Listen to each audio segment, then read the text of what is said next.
agahaze abarundi barayamaze batigara hara mu ruganda ntibacura.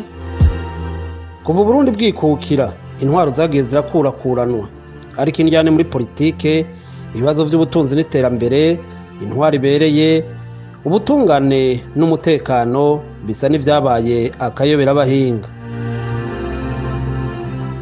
Hazi iki kugira ivyo bibazo bivuga uti umutinya kure? Agahaze n'akagishiramwe ifokodera izoza riraha abarundi kugira bashikize ibyo bagona, berekana aho babona agahaze kugira ubundi bwogorore. Agahaze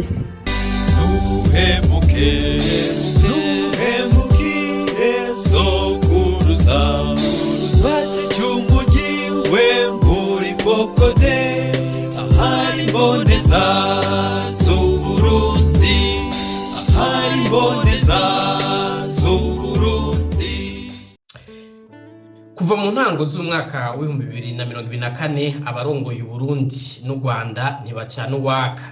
Icyizere ku migenderanire myiza hagati y'ivyo bihugu bibiri cyari cyagarutse igihe Perezida Evariste Ndayishimiye afatiye ingingo yo kugurura imbibe hari mu mpera za Nyakanga umwaka wa 2022.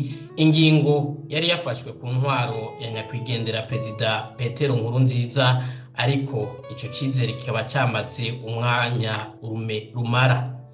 Gushika ubu biracagoye kumenya ingene abategetsi b'u Burundi bivyukiranije aho kubandanya babagara ubumwe abanyagihugu bari babonye igihe Perezida Kagame yagendera Uburundi inyuma y'imyirekano myinshi yo kumutyoza yari yaratunganijwe akatari gake kuva mu mwaka wa 2015 n'umugambwe CNDD FDD.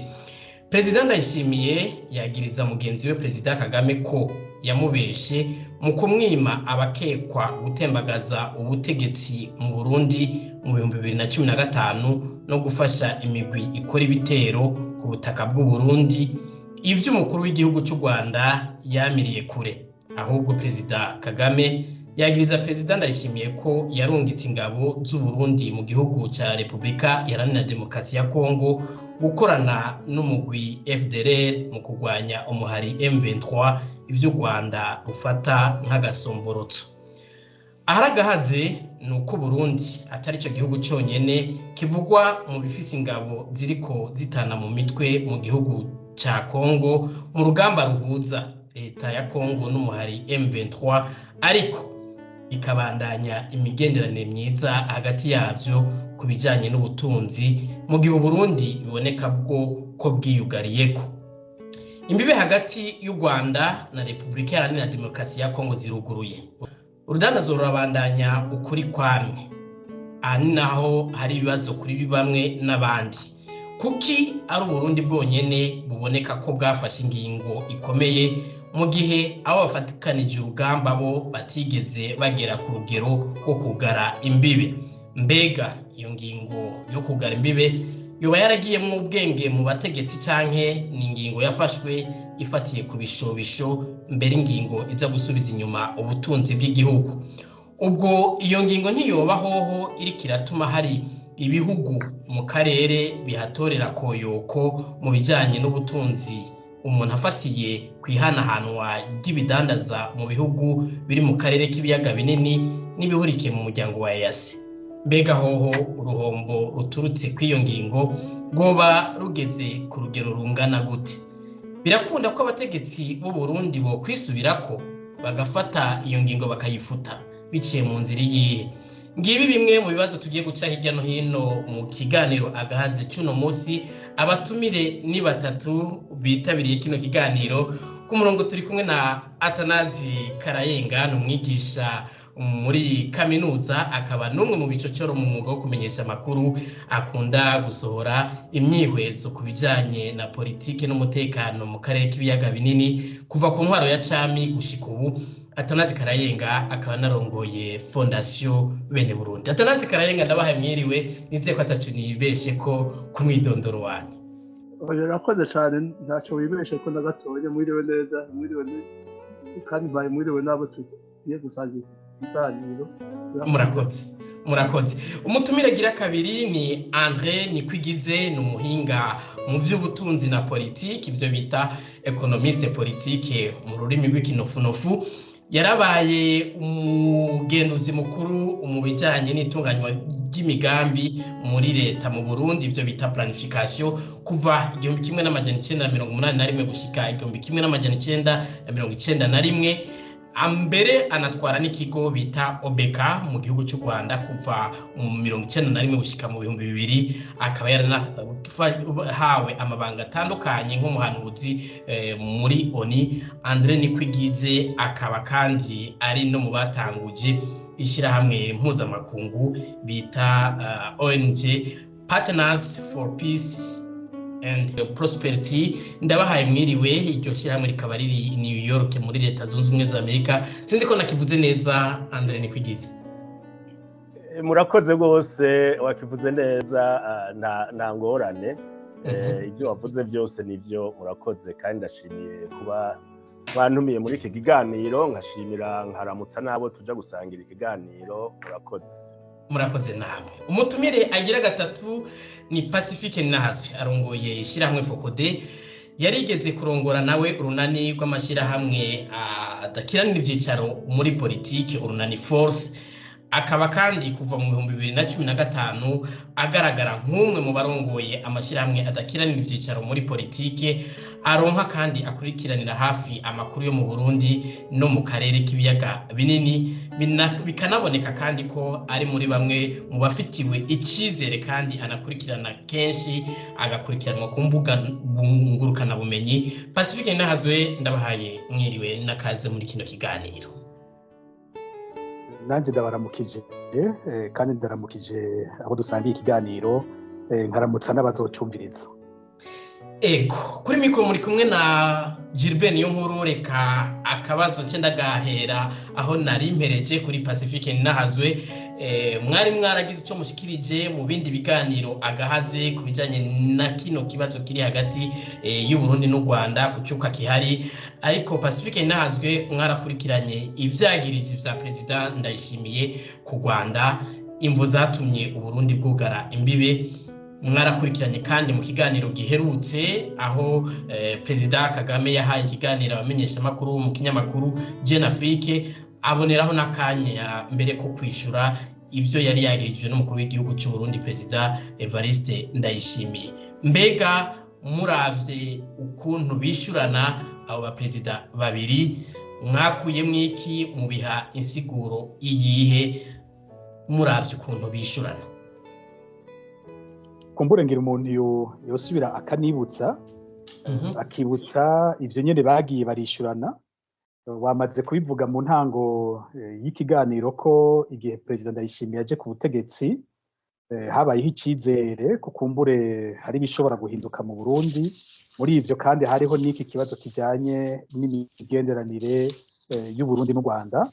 Imigenderanire yari yatosekaye bikomeye mu kiringo ca gatatu ca Petero Nkurunziza, nyuma yuko aho yihagiye ikiringo ca gatatu hari abarundi bahungiye mu gihugu cy'u Rwanda n'ibindi bihugu bibanyi.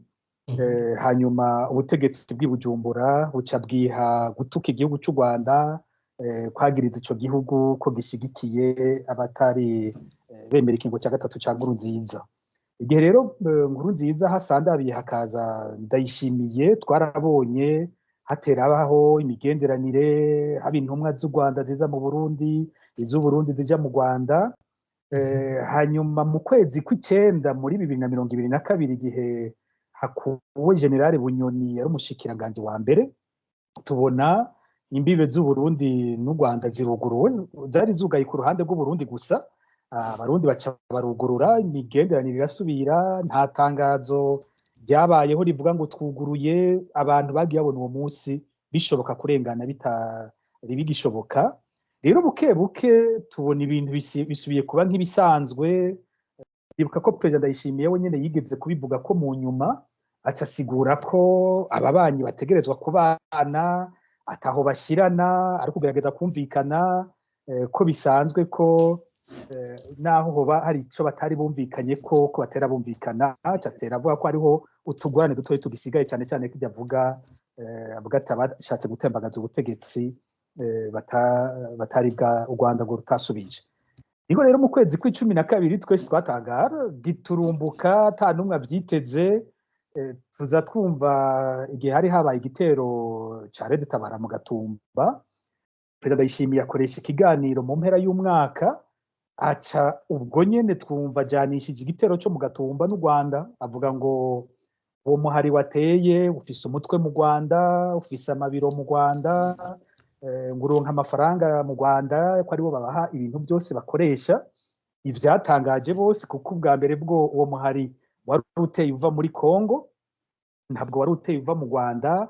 Aho uri muri Kongo harazwi, igisirikare cy'u Burundi kimaze y'imyaka 2 kuronderaho muri Red Tabara. Abantu bose baratangaye ibi bintu bije gute, mu kanya gatoya abantu bamengo bateye bumvikana ni igiki kibaye, mu kanya gato ibintu bikaba bihindutse. Icya kabiri yagiriza u Rwanda, yaciye azana icyo nyene aguma basubiramo ati twarasavye ko baduha, bashatse gutembagaza ubutegetsi ntibabaduhaye, abita ababeshi. Mu ijambo ho riheza umwaka akoresha imvugo mbi cyane, asa n'ututse leta y'u Rwanda.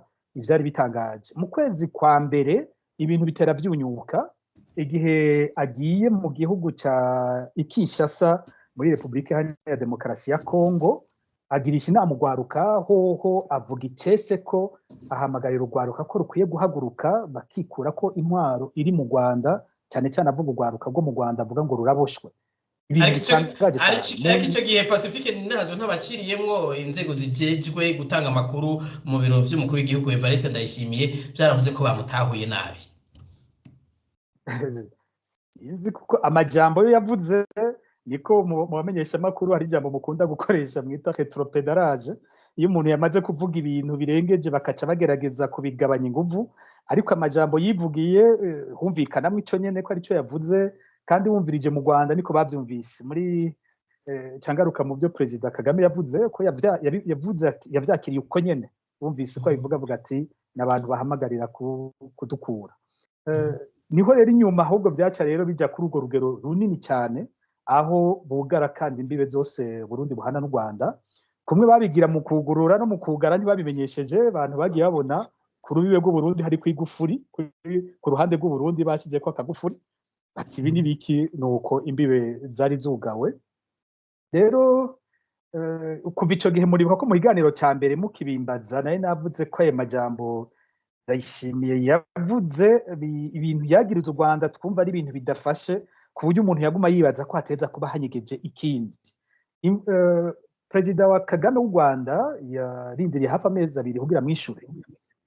Mu kiganiro tubona yahaye Jeune Afrique muri 2 ziheze, niwe nawe yaciye agaruka kuri ibi bari bagirije u Rwanda, ariko nawe acazanamwo gishasha gitandukanye n'ivyo Perezida Ndayishimiye yari yavuze, kuko yagize ati aho Perezida Ndayishimiye yavuga ngo mu Rwanda nibo babesha, Perezida Kagame yavuze ko Ndayishimiye ahubwo ari wari umubeshi, kuko yagize ati jewe twebwe inzego z'iperereza zacu zaratubwiye ko u Burundi buriko burarungika abasirikare baja muri Nord Kivu kuja gufatanya n'abasirikare ba Kongo, ahubwo ikigoye rwose bagafatanya na FDLR bagwana na M23. Jamubwira ati nibaza kutahura ko ndiko subiramwo amajambo ya Perezida Kagame, avuga ati namubwiye nibaza kutahura ko ufatanije na FDLR ku rubibe hafi y'urubibe rw'u Rwanda bisigura ko umutekano uje kudutera ubwoba, uje kubangamira umutekano w'u Rwanda.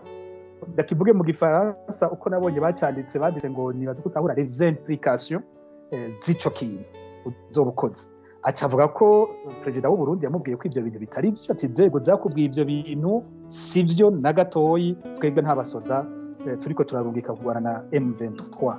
Ku kibazo kijanye n'aba bashatse gutembagaza ubutegetsi muri 2015, Perezida Kagame yavuze ko bari mu biganiro, bari bamaze guhurumena inshuro 3. Aravuga ko Burundi bwanasavye kwivuganira na General Godefroid Niyombare, bwanabaye n'ubwa mbere u Rwanda ruvuga ko Godefroid Niyombare ari wabo, kuko yaciye agira ati baramudusavye turamubaha, barivuganira, hanyuma tubona barikuye mu biganiro aho bagiriye muri iyo ngwano yo muri Nord Kivu. we yabwira ati tubandanije tuvugana ico kibazo carashobora gutora umuti. Rero ngaho icyo umuntu bagije uti ndabitahura gute bino bintu. Ariko imbere yuko mu bitahura hari akabazo nagomba kubabaza kuki ku bwanyu ryabaye irya mbere uburongozi bw'u Rwanda bwemaze yuko bufise General Niyombare kandi kuva mu 2015 yaronderwa iyo yoba ari hanyuma hakabura umuntu n'umwe yemanga ko ari mu Rwanda. Nibaza ko kumuvuga izina akavuga ko bamufise mu Rwanda, nibaza cyambere ko yashatse kwerekana abo Uburundi buvuga. Iyo Uburundi buvuze ngo hariho abantu bukeneye, nibaza ko yashatse kutubwira by'ukuri uwo Burundi baba buriko burarondera, kuko uravye benshi mu bantu Burundi bwashyize ko imitahe ntibari no mu Rwanda. Nibaza ko hasigaye abantu bake cyane bashoboka mu Rwanda. Rero kuguma bavuga u Rwanda bakaca bavuga abashatse gutembagaza ubutegetsi, nibagije ko ari icagombye kutwereka. Muri ico gihe kandi bikaca bitera binareshuza byinshi mu bintu baba ariko baravuga mu Burundi, kuko bavuze ngo umutwe wa Red Tabara uri mu Rwanda bakabavuga Niyombare, muri ico gihe barabesha cyane. Nibaza ko na leta y'u Burundi toshobora kuza kuvuga imbere y'abarundi ngo umukuru wa Red Tabara ni General Niyombare. Aho by'ukuri baba ariko barabesha abantu bose barazi ko Niyombare atacafana na Red Tabara. Mu kiganiro kindi navuze ni Red Tabara yavutse Niyombare ari umukuru w'igisirikare cy'u Burundi. Red Tabara yakoze ibitero vya mbere, General Niyombare atwara iperereza ry'u Burundi. Nta gihe na kimwe mu makuru twese turonka n'ibyo dutohoza twigeze twumva ngo General Niyombare yifadikanije na Red Tabara.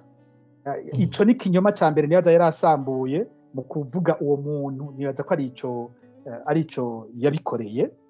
Rero naringiye hanagira nti ico nibaza kuri ibi vyagiye biravugwa. Icya mbere cy'umuntu afatiye ku bintu biboneka, umuntu arashobora kuvuga ati muri ababiri mu byo dufise hariho ububesha n'ubutabesha. Muri bano babiri mu byo dufise ufashe ingene ibintu vyagiye birakurikirana, nka twebwe ibyo twatohoje twatanguye kumva amakuru y'abasirikare b'u Burundi bariko baraja muri Nord Kivu mu kwezi kw'icenda muri 2023, mu kwezi kw'icenda.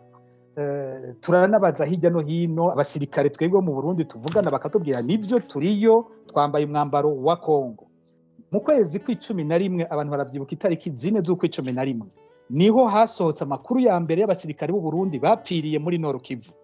Abantu baribuka karorero Major Ernest Gashirahamwe avi Muyinga, yari icegera c'umukuru w'ingoma batayo y'u Burundi yari ngaho muri Nord Kivu. No kuvuga Perezida Kagame avuze ati Uburundi bwarungitse abasoda muri Nord Kivu, nta kinyoma kirimwo, ayo makuru tuyafise guhera ico gihe.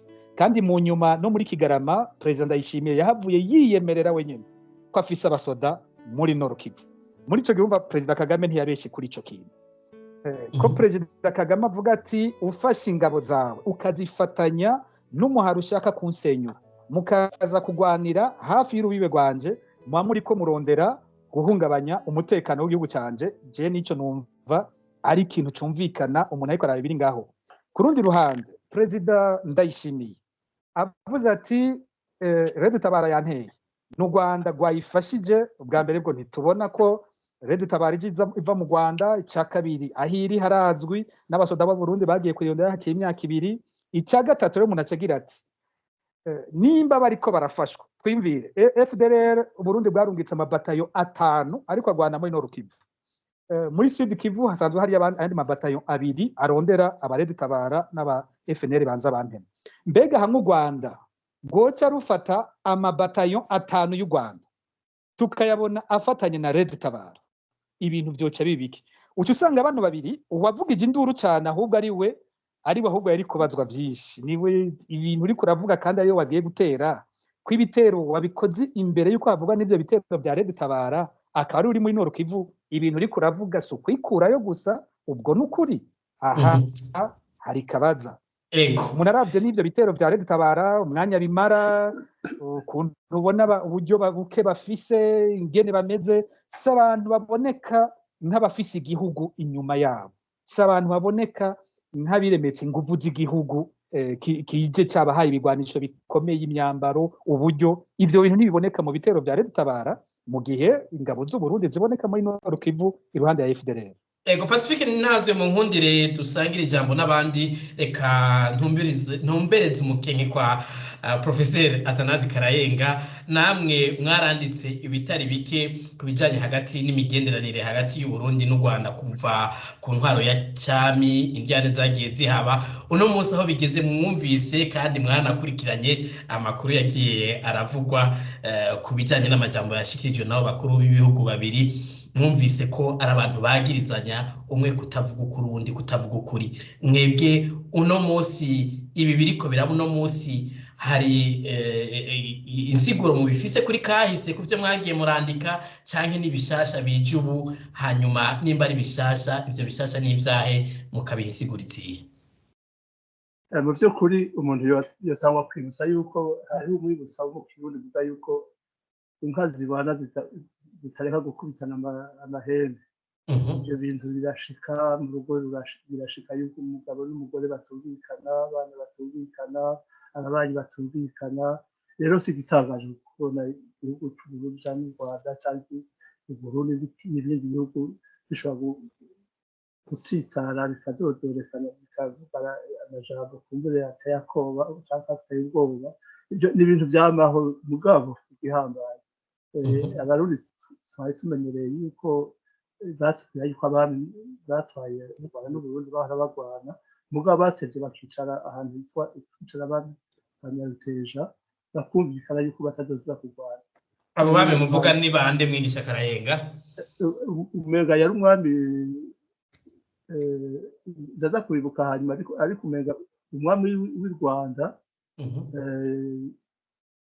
hari hatwara umenga twabukira umenga ariko ndaza kuraba izina ryiwe aho narishize kandi si kera cane rega ico gihe yicara hafi y'Inyanza aho twicara abami twa Nyaruteja mu Rwanda n'ahantu hazwi ahantu abami bahuriye Burundi n'ab'i Rwanda iwacu hari intare rugamba niwe yagiye kumvikana n'umwami w'u Rwanda. Rero uko nariko ndabivuga amatasi yarahanye bisanzwe mugabo urumva ko abami bashoboye gutora uburyo ukuyaheza. Ikindi umuntu yokwibutsa nuko ku ntwaro ya Kayibanda mu 1922 harabaye amatasi akomeye cane hagati y'u Burundi n'u Rwanda. Kayibanda niwe yatwara u Rwanda, Micombe niwe yatwara u Burundi. Amaradiyo y'ibihugu byacu aracozanya aratukana eka birabana cane gushikaho umukuru w'igihugu ahinduka mu Rwanda akaza gutwara Juvenal Habyarimana. Habyarimana rero yafashe ubutegetsi mu kwezi kw'indwi 1923 itariki 5. Hanyuma rero kuva ico gihe Uburundi n'u Rwanda birabana neza biragira n'ubucuti bukomeye hagati ya Zaire n'Kongo y'ubu.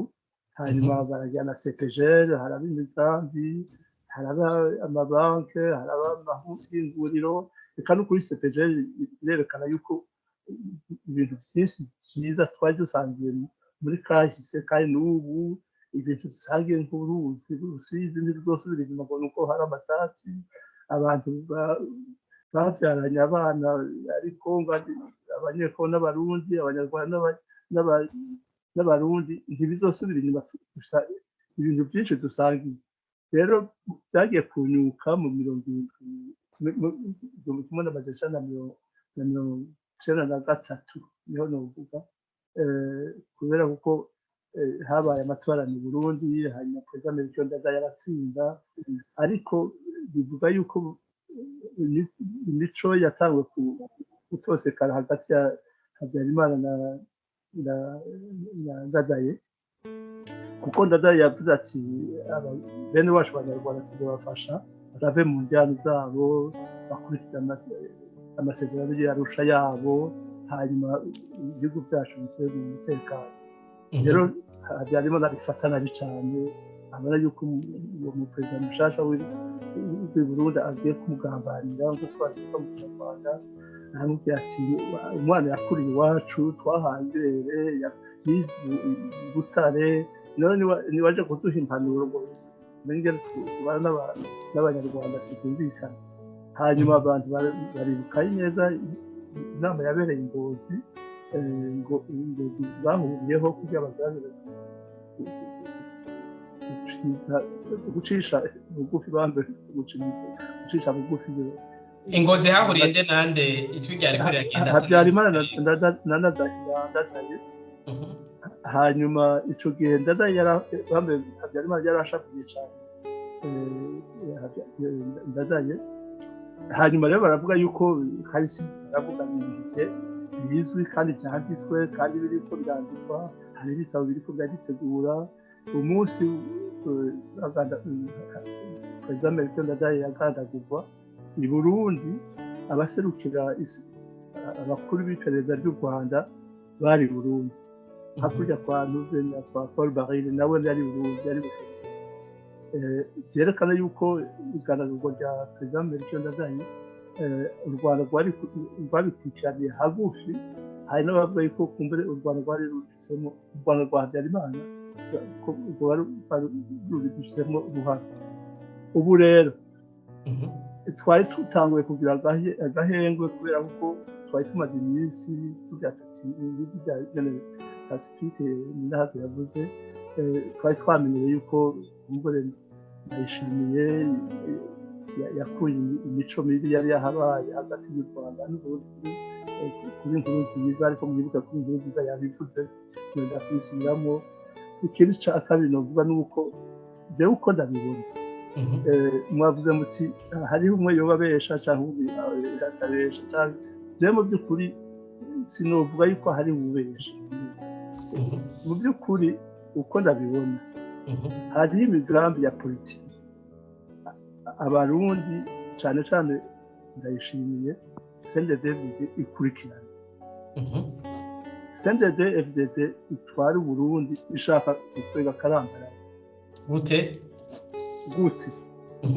mu kwezi kwa 12 kwa gatandatu mu mwaka w'ibihumbi 2022 harabaye inama muri Etat Major y'u Burundi bariko bategura ajya amasezerano ya mbere ya Kongo ajya yitwa TAFOP baruke icyangabo zagiye kurwanya abitwa ngo n'abansi Burundi n'abanyakongo ubwa muri Sud Kivu abo bansi ni bande ngo ni leta abantu abandi ni FNL yazabandi abandi ngo nibajya abatutsi bo b'abanyamurenge abandi ngo ni FDLR iri ku murongo w'abantu bitwa ngo Burundi barwanya muri Sud Kivu ibyo kubura abantu babizi abandi barwanywa n'abamayimayi benshi rero muri iyo nama habaye ikintu gishasha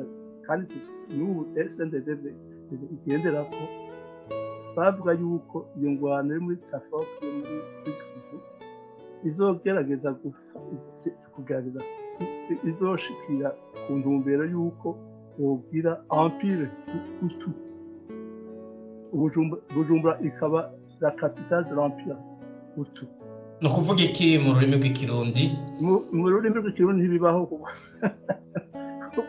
ibyo bashaka gushika ko nuko ngo abarundi bakurikirana bemera intwaro ya CNDD-FDD bemeye kuja mu ngwano kwasigwana ingwano muri Sud Kivu kugira batangure kwagura igihugu c'ababantu ibyo kumuntu yobyita ngo n'abahutu gusa n'abatutsi n'ababantu kuko kuba bantu nuko ikirundi c'ababantu ikirundi c'ababantu ikinyarwanda c'ababantu rero muri ico mu masezerano bagize mu kwezi kwa gatandatu mu mwaka w'ibihumbi 2022 muri Etat Major y'u Burundi baravuga yuko ikintu kimwe bagomba gushaka ko ari kwagura ibihugu byitwa ngo empire y'abantu iyo nama yagirishijwe nande Professeur Athanase Karayega byagirishijwe n'abajenero bo muri chef d'état-major bo mu Burundi n'abanyekongo bateguye ibyatafoka yarungitse abagwanyi b'abarundi abasirikare b'u Burundi muri Sud-Kivu. Rero iyo ntumbero yo kuvuga ngo bashaka kurwanya Empire Hima, iyo bavuze Empire Hima rero mu Kifaransa mu mvugo ifobese, mu by'ukuri baba bagomba kuvuga kurwanya Empire Tutsi. Bakavuga ko Empire Tutsi mu mutwe wabo bazi ko ari Kagame, Perezida Kagame na Museveni, Perezida Museveni. Rero bakavuga ati iyo niyo ntumbero bafise.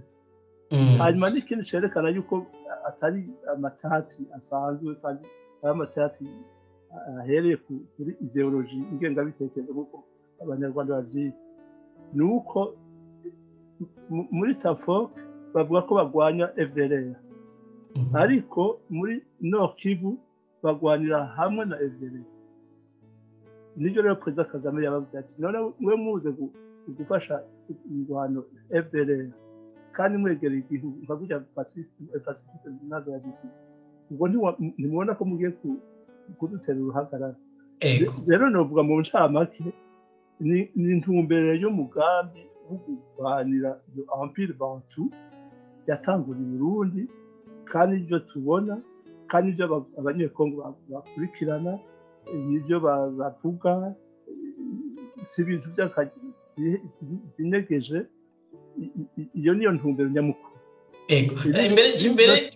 Imbere yuko kumbure mp'ijambo Andre Nikwigize Atanazi Karayenga, abarundi batari bake no mu Rwanda murigisha yo mu makaminuza barabazi nk'umwigisha muri kaminuza mu bijanye no kumenyesha makuru. Abantu barabazi nk'igicocoro mu mwuga wo kumenyesha makuru.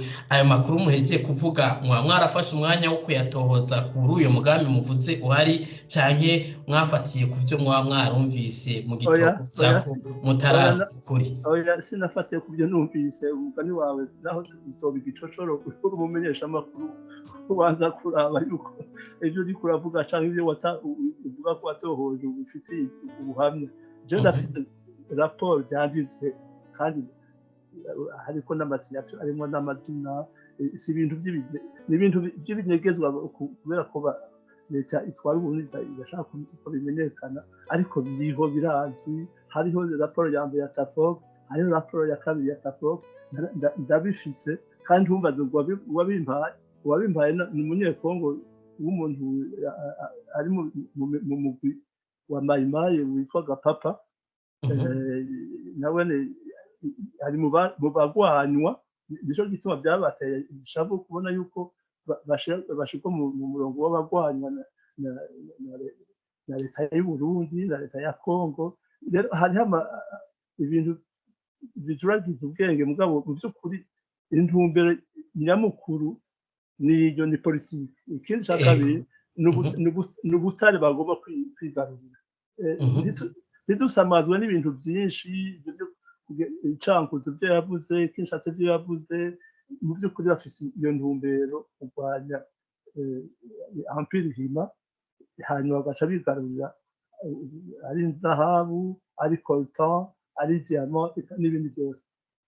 Ego Andre niko yagize umuntu aravye umwidondoro, ngira umwanya utari muto kiretse amabanga mwabayemwo mu Burundi, mwarabaye n'umwanya utari muto mu gihugu cy'u Rwanda. No kuvuga yuko kahise ka bino bihugu murakazi neza. Hanyuma nk'umuhinga mu by'ubutunzi na politike, mwebwe murabona zino ngaruka za zino ngingo n'amakuru mwumvise aho musangiye ijambo bariko baravuga zizogera he? Mbega ko mwari mwarateye akamo kuva iyo ngingo yo kugara imbibe z'u Burundi ifashwe, mwibaza yuko akamo mwateye n'insiguro mwatanze nk'umuhinga zoba zarashikiye aho mwagomba ko zishikira? Nimba zitashitse hari izindi mufise uno munsi uruhombo ku biharuro bishasha mufise muruharura ku rugero rungana gute? Murakoze rwose kuba mwantumiye bwa mbere, kuba mwantumiye muri iki kiganiro. Nibaza ko ikiganiro ari ciza rwose, gituma abantu abarundi abanyarwanda eka n'abakongomani bumva ikirundi bamenya ingaruka z'iyi ngingo yafashwe na Perezida Nkurunziza. Ndayishimiye murambabarira kuko uko tuvyumva ni ingingo yafashwe na perezida wenyene adahanuje abashinga amateka, adahanuje guverinema, hanyuma arayifata kubera inyungu izina ziriya byinshi babivuze, ababanje imbere yanje babivuze, byerekeye politike na diplomasi n'ibindi. Uti narateye akamo, ego me bagifata iyo ngingo naravuze nagize ico ndabishikirije mvuga yuko kumbure imbere yo gufata ingingo nk'iyi batabanje kuraba inyungu z'abanyagihugu, kuko inyungu z'abanyagihugu zaramerewe nabi kubera iyi ngingo. Uravye ni ukuvuga imiliyoni hafi 13 zose zarakozwe ko n'iyi ngingo, ukaraba uti none abantu bariko baronderwa ni ari 10 ni abari 20 ni abari 100 byotuma imiliyoni 13 zisigara mu kangaratete. Ivyo rero ni ukuvuga ko hari ingorane nk'ivyo bahejeje kuvuga bagenzanje, ingorane cyane cyane za politiki, uko iz'ubutunzi biraboneka neza ko Burundi bwahatakarije. Naravuze yuko imbere yuko iyi ngingo ifatwa mu 2018 ibidandazwa hagati y'u Burundi n'u Rwanda byarashika ku miliyoni 5 z'amadolari. Izo miliyoni 5 z'amadolari rero simbona ingene bovuga ko bazigaruje muri iyo ngingo bafashe. Ikindi nuko hari abarundi benshi aho bumviye ingingo yo kugurura urubibe mu mwaka wa 2022 bari bifatanije n'abanyarwanda kugira bagire imigambi yaba imigambi y'ubucuruzi canke niye amahinguriro. Ivyo vyose bica bigwa mu mazi. Hari n'abarundi rero batoyi b'abanyagihugu bari batunzwe, murazi ko Burundi ari igihugu ca mbere gikenye, bari batunzwe no gucuruza utuntu twabo ku mbibe, yaba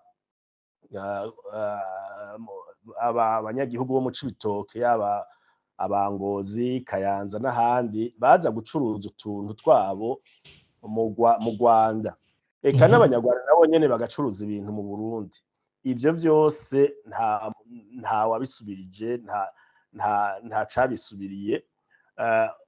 Kanatsinda uravye uno munsi ubukene buriho, ingene ibiciro vy'ivyo kurya vyaduze, ingene abantu ata essence iriho, kubera nkuko mubibona ubu Burundi n'igihugu kitagira umuhora kuba hari, ubu gisigaranye Tanzania gusa.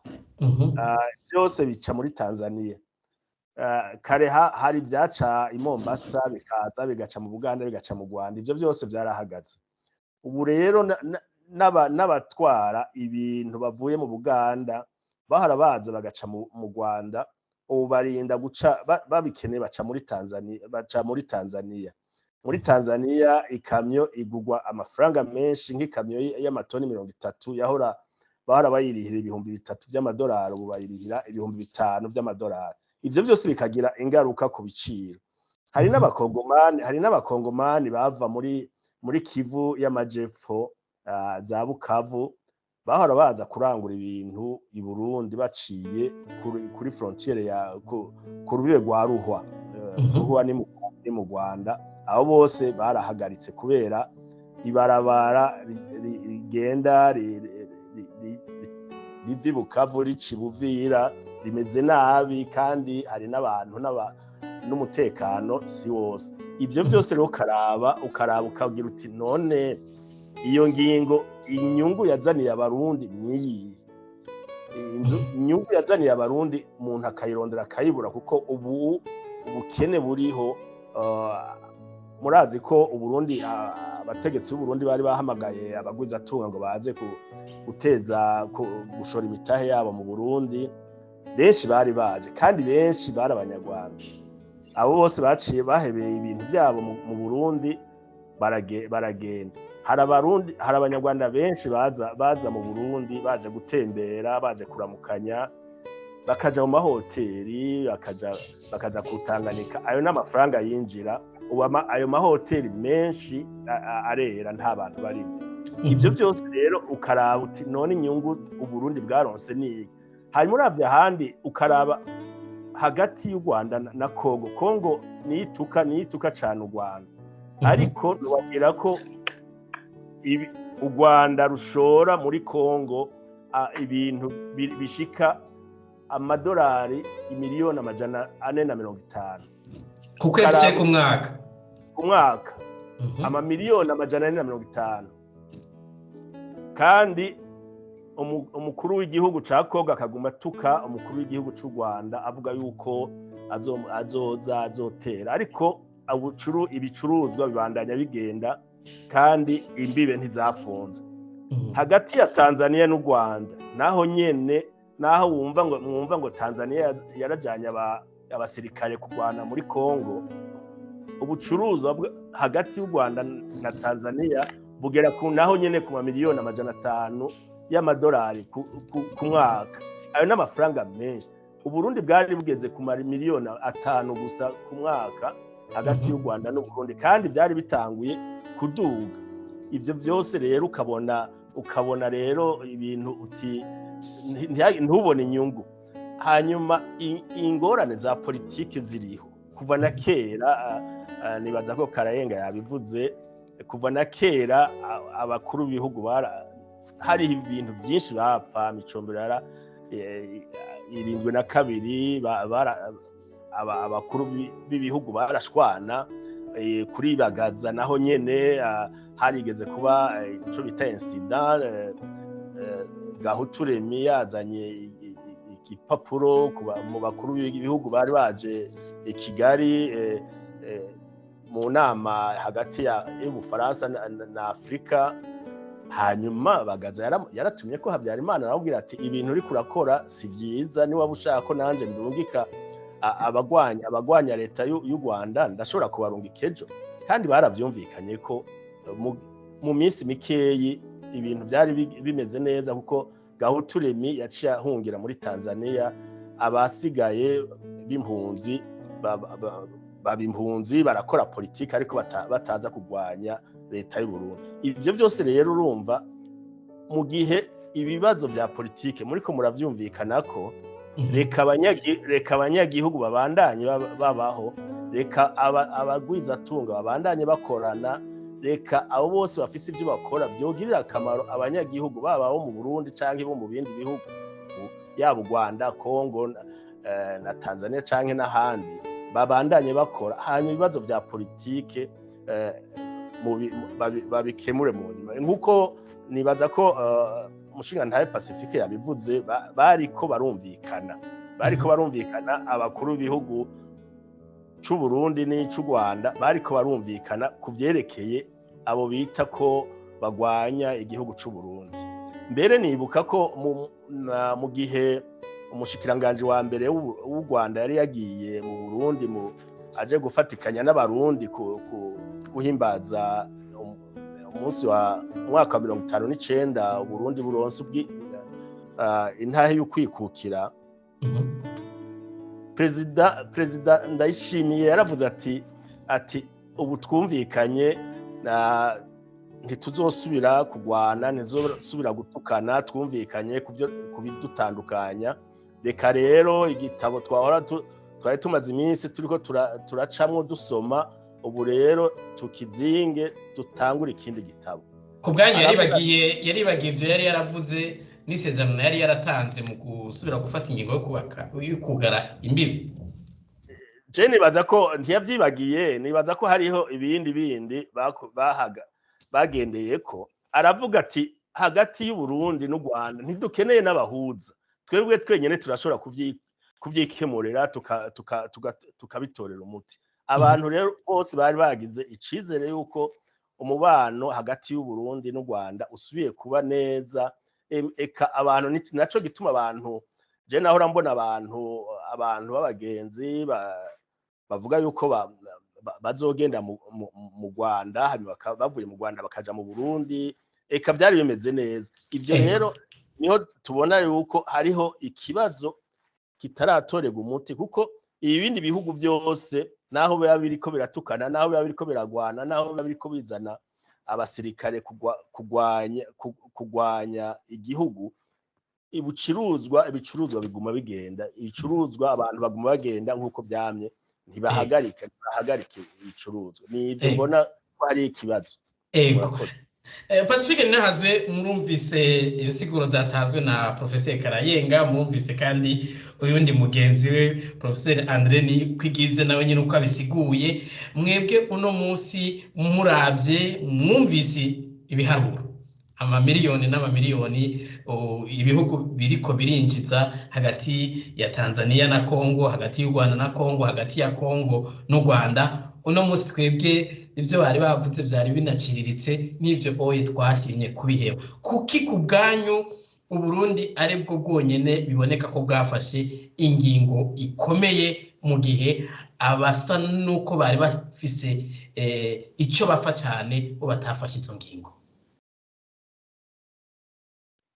Murakoze kandi ibyo bagenzanje bavuze tunabihuriye ko wumvirije ivyavuzwe byose ikintu cyumvikana nuko ico bariko barapfa by'ukuri kitavugwa ni iki Karayenga nibaza yateye atomora ariko ibindi byose ubyumvirije wumva muri ijambo ry'igifaransa womenga hariho irrationalité Uburundi bwikuvuga bizabwo ni ibintu bidataburitse kuko Uburundi bwo nyene bwikura ko inyungu zose hari n'ivyo notera nongera ko imbere yuko cyaje kuri ico ciyumviro iruhande yibi bari bamaze kuvuga bagenzanje nuko no muri iyo migenderanire y'u Burundi n'u Rwanda aho bariko baratera begerana wabona ubutegetsi bwa Ndayishimiye buri buhafise n'izindi nyungu za politike zikomeye nko mu migenderanire y'u Burundi n'amakungu naribukije ingene bibona ko u Rwanda rwafashije gose u Burundi kugira ngo butere bukugwa ko ibihano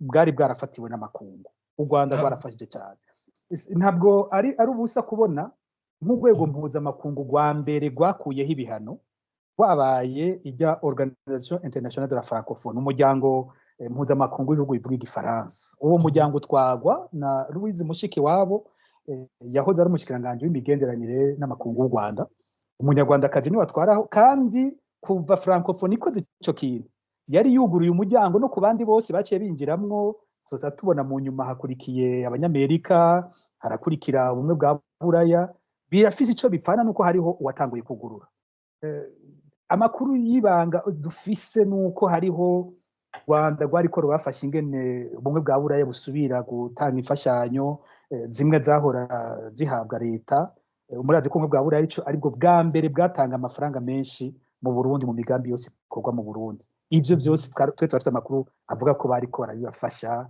hari umwe mu baserukira Burundi mu makungu yatwibwiriye ati mu rugendo President Ndayishimiye yagize i Buruseli u Rwanda ruri mu bafashije kugira ngo President Ndayishimiye ahure na bamwe mu bategetsi bo mu bumwe bwa Buraya mu rubanza ruherutse mu mwaka uheze Igitega uru rubanza rwa General Bunyoni we nyene mu rubanza yarivugiye ati ivyo bintu munyagiriza abo butumwa bwanje mwakuye mu matelefoni iyo mwabukuye ndahazi ni igihugu cy'u Rwanda cyabafashije kumenya ibica muri telefone zanje ku bwanyu u Rwanda rwari rufise inyungu izihe zo gufasha ivyo vyose ubutegetsi bw'u Burundi nibaza ko cyane ari ubucuti nyene kwerekana ubwo buvandimwe iyo mukundana ibihugu bikundana umwe wese araburira uwundi abonye ico mubangamira rero u Rwanda rubonye ati intwaro yo mu Burundi igira ibangamigwe baramuburiye burya hari n'ibyo atavuze mbere Bunyoni n'ibyo bikomeye kuko amakuru je mfise avuga n'ibisumbaho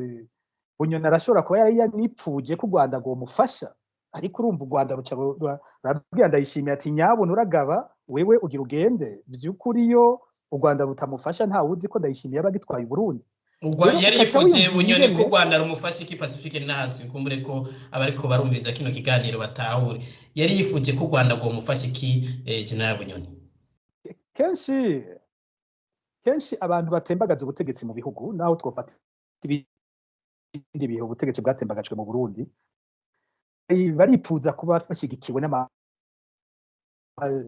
bishobora kugera ku rugero runini cyane kurusha ko kuvuga gushyigikira gusa, ariko icyo nzi cyo nuko mu byo yipfuje icyo cyarimwo ko hari abo yoba yaragerageje kurungika nk'intumwa bogerageza kwegera, bashobora kuba barayivuze cyangwa batabivuze, nabyo nzi. Mugabo ndazi ko ibyo bintu mu makuru je mfise y'ibanga, ndazi ko ibyo biriho. Rero uciye wumva ibyo bintu byose u Rwanda rwari ko rurafasha Burundi, ukumva izindi nyungu zose zari zihari, mu mwanya muto tukabona ibiciye byaduka, naho umuntu yaza ati ahantu hari ikindi kintu. Ari wacha hazi ibyo Karayenga yavuze biteye ubwoba, buriya yateye ubwoba uko biragoye nuko n'ingene umuntu anabivuga ko ubwoko bw'ibintu biteye ubwoba gute. Bwa mbere bwo n'ibintu biri mu binyoma byinshi. Iyo bavuze ngo Empire Hima ni ikintu kitabaho, bariko bavuga ngo bariko bagwanya Empire Hima, mu majambo yandi nuko turiko tugwanya abatutsi. Nico bisigura. Ico ryari ryagiye Pacifique n'ahazo sinzi ko mwosubiramwo mwari muri ko murasigura ibijanye na Empire Hima, sinzi ko mwosubiramwo kuko ijwi ryanyu riko riragenda. Ariko ndavuga nti bino bintu usanga abantu bavuga ngo Empire Hima ni ibintu bitabaho mu bisanzwe. Ico kintu ntikibaho, nta kiriho, nta kintu na kimwe kiriho gihuza abo bantu babita bo ngo banirotike ngo bo mu karere kose. Ico kintu n'ukuri nta kiriho. Ikindi nuko iyo bavuze ngo Rebantu ngo bagwana ngo n'abanirotike, navyo sivyo. Abatutsi yabivuze neza Karayenga, abatutsi nabo n'Abantu. Abatutsi baharugwa parmi les Bantu mu bo bita peuple Bantu, abatutsi barimwo, kuko ingene batandukanya bene ayo moko muri Afrika bayatandukanya bafatiye ku ndimi. Abatutsi nta rurimi bafise bavuga rutandukanye n'ubwo abahutu bavuga. Abatutsi bavuga une langue Bantu hose mu karere turimwo. Abo ugiye mu Buganda abitwa Bahima nyene, ugiye abatutsi bo mu Rwanda, abatutsi bo mu Burundi, abatutsi bo muri Kongo, bose bavuga de langue Bantu, indimi zabo bitwa les Bantu. Nuko turiko turabishira mu Kirundi nibivuga ko kuvuza abantu mu Burundi gisigura ikindi. Mugabo abo bita les peuples Bantu n'abantu bose bavuga izo ndimi. Usanga mu guheza harimo mu kuvuga umuntu, twese tuvuga urwo rurimi, twese turi abantu, yaba abatutsi abahutu, twese turi muri uwo mugwi. Rero cyumva bitagira ifatiro. Perezida Kagame numvise abyita ngo politike zishaje, ibyo yise primitivity. Ati ni politike zishaje zifatira ku macakubiri atagira aho ahagaze. Ntanjye ugiye kubisigura buri ingene ibyo bintu bisigura, ariko wumvirije ibyo abantu bavuga ku mbuga ngurukana bumenyi mu butegetsi mu Burundi, wumva ivyo bintu babihagaze ko gose muri kino gihe. Barabihagaze ko ubutegetsi ntibubitomora ngo bivuge, mugabo ugiye kumviriza ivyandikwa n'ababushigikiye bavuga ivyo bintu nyene, ariko n'ibintu bitagira aho bifatiye. No muri kano kanya rero usanga hariko hibukwa nk'imyaka 30 y'ihonyabwoko ryakorewe abatutsi mu Rwanda.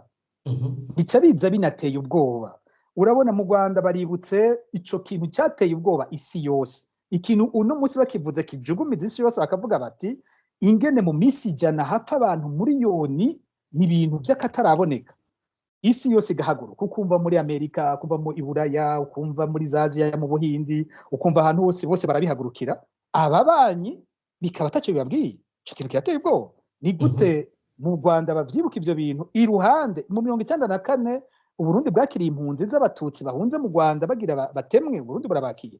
Ni gute Uburundi ikintu nk'ico uyu munsi ataco kibabwiye? Ni gute ibihugu byose biriko biravuga bariko barahoza u Rwanda, bariko barifatanya nabo, mu Burundi atana kimumenga ntavyo bariko barumva? Bica biza biteye ubwoba. Ukaca uja muri Kongo ukabona abatwara Kongo nabo nyene bateye bamera gutyo. Wumva ibivugwayo, wumva ingene abantu bicwa, bamwe baturirwa ngo bakaribwa inyama. Biza bidutera ubwoba ivyo bintu. Ko Karayenga yabivuze sinobikoresha muri amajambo yiwe, ariko ni ibintu by'ukuri biteye ubwoba uravye ingene biriko biraza. Ego, Pacifique ninahazwe kumbure ko ncampa ijambo Karayenga. Twarabonye abakuru b'ibihugu bagiye gushigikira igihugu cy'u Rwanda muri no ndwi bariko baribuka igihonyabwoko ryabaye mu Rwanda.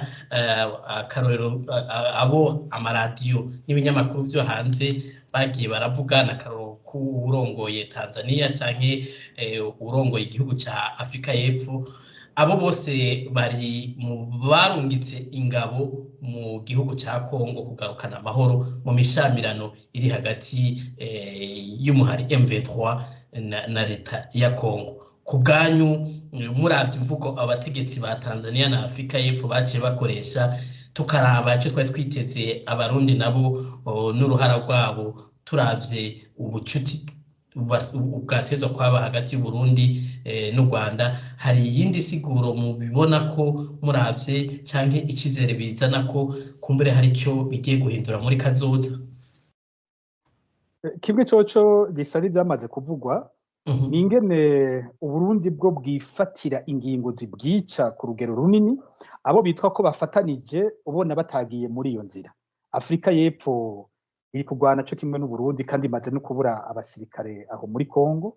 Perezida wayo aje guhoza u Rwanda kuri ivyo, bibuka iyo myaka 30 irangiye habaye igihonyabwoko, yongera akaba kajyo kuvugana na perezida w'u Rwanda, baravugana ko imigenderanire yabo bagiye kusubira kugerageza kuyigira myiza, baravugana ko agiye korosha ingene abanyarwanda baronka visa baja muri Afrika y'Epfo, aravuga ko ahubwo agiye no gushira imbere intumbero ko ibibazo byo muri Kongo byohezwa biciye mu nzira yo kuvugana kurusha inzira y'inguvu, kandi ko agiye no kuvyumvisha SADC.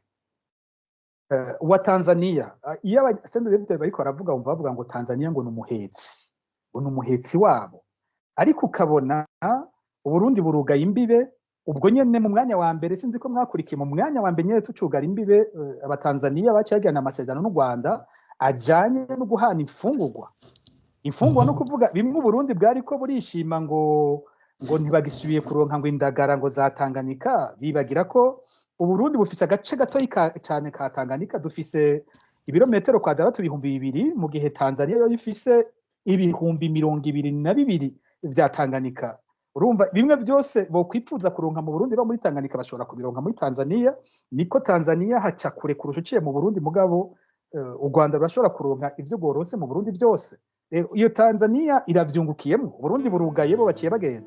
Ubu naho twabonye bagira handi masezerano agira kabiri, bavuga bati tugiye no kugurura uwundi mupaka kugira ngo ingene duhana ibidandazwa ahubwo binyaruke gose bibe byinshi gose. None uwo muhetsi wa CNDD-FDD nta muhenda, umuntu akubwira ngo n'umuhetsi ukaza kwiyugarira ko ukishira mu ngorane ugatakaza ibyo hora winjiza byose, wakaca yongereza umurindi w'ingene avugana n'umwe yitwa ngo muri abansi bo bagakomeza imigenderanire. Perezida wa Tanzania kanahashika aho mu Rwanda, murumva ko ari ibintu Burundi butera isoni muri ivyo bibandanya. Icyo namaze kumasanga nisubiyemo ngo irrationalité, bimwe bitagira mu bwenge, bubandanya buteye isoni ubona twiyugarira ko dukenye tugowe, aho twofatanije n'u Rwanda ibintu byinshi duhuriye ko. André Nikwigize nawe yari yabivuze ko dufite byinshi, na Karayenga yabivuze ko dufite byinshi duhuriye ko, burya dufite inyungu nyinshi twe n'u Rwanda twari dukwiye gusangira kurusha kuza gusekana. Dufise byinshi, turi ubuhugu butoyi mu karere k'ibihugu binini cyane, dufise ingorane yaho dushira abanyagihugu bacu, ubutunzi bwacu burafise ikibazo nyene cyako gace gatoyi bukoreramwo. Uri kuravuga ngo ikibuga cy'indege cya Bujumbura, ukacubona uwundi aje kubaka ikindi kibuga kidasanzwe mu Bugesera, byobaye byiza ubundi yaba twavuganye, ahubwo hirya no hino y'Ubugesera ku ruhande rw'u Rwanda, Ubugesera bwo mu Rwanda n'Ubugesera bw'u Burundi, tukavugana ingene twese twubaka ikibuga dusangiye. Niyo kumva ikibuga kidasanzwe mu Bugesera cy'u Rwanda, Uburundi buca busigara ari iki, buca bugira gute? Hari byinshi twari dukwiye kuvugana dukorera hamwe kurusha ko tuja kujyana, kiretse bya bindi bica byinjiramo. Wewe wavyisekara ibishobisho, nivyo Karayenga nawe yise ibi by'urwanko, nivyo niyo atari ko yatwononera ibihugu. Ego, Professor Karayenga, mwebwe mwarize ibintu bijanye no guhanahana amakuru n'ibijanye n'imikenyero, ivyo twokwita strategy. Uno munsi iyo strategy y'ubutegetsi buri mu Burundi, mu gihe mwumvise ibiharuro n'uruhombo turiko, mwebwe muyisigura gute? Mumbabarire, je ngomba kubibutsa ikintu kimwe. Kumbure wavuze ati abamenyesha amakuru, je mpora ndabacokoza tukiyita abamenyesha amakuba. Ibyo tuvuga byerekeye cyane cyane amakuba ariko hari inkuru yanyigemuriye nari muri transit Addis Abeba haraciye imyaka hariho rero umuntu yavuga yuko yari umushingamateka i Burundi w'umudede arambona aramenya umudede mugombye kuvuga iki kumbure ko ngira mwakoresheje w'umusende DFDD yego kandi yari umushingamateka yari mu batwazi abashingamateka ico gihe hanyuma arambona aramenya aranyegera arambwira ati ntuzi ico ndakubwira hanyuma arambwira ati mbega urabizi ati harya FDLR n'u Burundi bifitaniye ubucuti budasanzwe gute ati mu mwaka w'ibihumbi 2006 hariho abakuru ba FDLR baje i Burundi uwo mwaka ntituwumvise neza itwi ryari ryagiye Professor Karayenga 2006 abakuru ba FDLR baje i Burundi hanyuma bagisha inama Petero Nkurunziza Adolphe Nshimirimana yaragiye mu Bunyoni abakuru ba FDLR basaba yuko Uburundi bwo kwemera kugura ibigwanisho hanze mu makungu hanze mugabe ibyo bigwanisho bikaba ari bije bizoshirwa FDLR ibije mu ngabo z'i Burundi hanyuma abo bantu batatu bari bakomeye Nkurunziza yari umukuru w'igihugu Adolphe yari yatwara sécurité plutôt renseignement iperereza na Bunyoni yari yatwara ministère de la sécurité ubushikanje bw'umutekano hanyuma rero abagabo batatu b'i Burundi baravyemera baragira amasezerano ico gihe FDLR ibaha ibiro 85 vy'inzahabu ubundi ni umushingamateka yabimbwiye ati babahaye ibiro 85 vy'inzahabu hanyuma kugira bishoboke Ministre de la Sécurité aragiye mu Bunyoni niwe yahawe itegeko ryo kugura ibyo bikoresho ibyo bigwanisho hanze akabyitira abapolisi